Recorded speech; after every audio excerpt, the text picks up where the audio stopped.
lethal firepower, utility, air superiority. The Storm is the glass cannon style javelin in Anthem, able to overlook the battlefield, lock enemies down with status-inducing elemental powers, and blow them away with massively destructive area of effect abilities. The Storm's built to stay in the sky, and it's at its best when it's looking down on its enemies. Though agility is not the Storm's strength, more agile than only the sluggish Colossus, its alternate use of jump allows it to float for a limited time to course correct.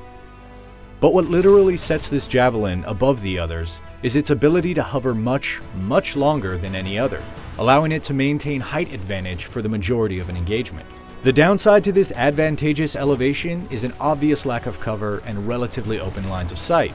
And with the Storm's low armor, positioning is key to staying effective and alive. But what the Storm lacks in armor, it makes up for with a spherical kinesis shield, a protective bubble that adds survivability. And while hovering, the shield not only absorbs more damage, it recharges at a faster rate. In tandem with its ethereal teleportation dodge, the Storm is equipped to phase through incoming fire while raining down destruction from on high. Let's take a look at a few sample builds.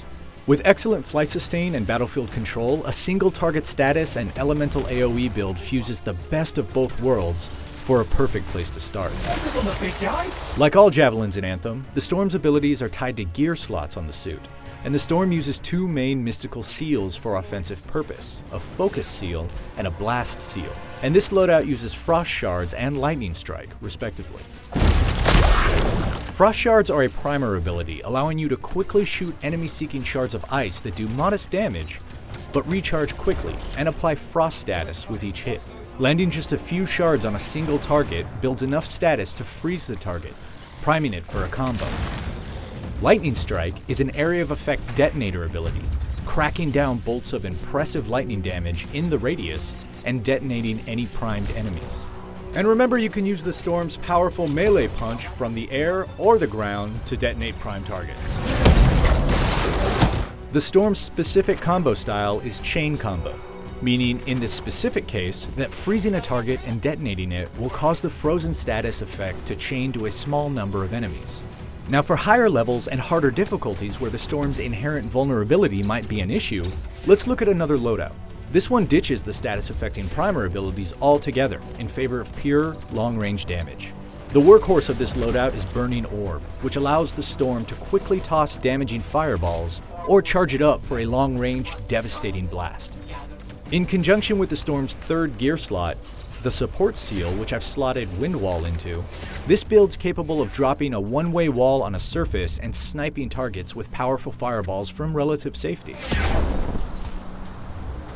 Flame Burst rounds out this fire-centric build to make small, modest damage explosions on a fast recharge, in order to deal with any weak minions and preserve your fireball cooldown.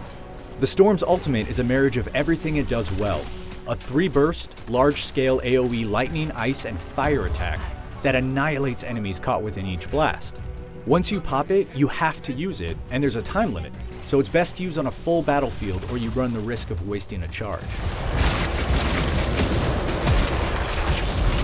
If you're looking to lord over the battlefield, unleash devastating elemental damage, support your team with well-placed tactical abilities, or just look like a badass space wizard, the Storm is the javelin for you. Thanks for watching. If you like that, be sure to check out our 15 minutes of gameplay featuring the Storm, Colossus, and Interceptor javelins in action. And stay tuned for more Anthem exclusives all month long as part of IGN First.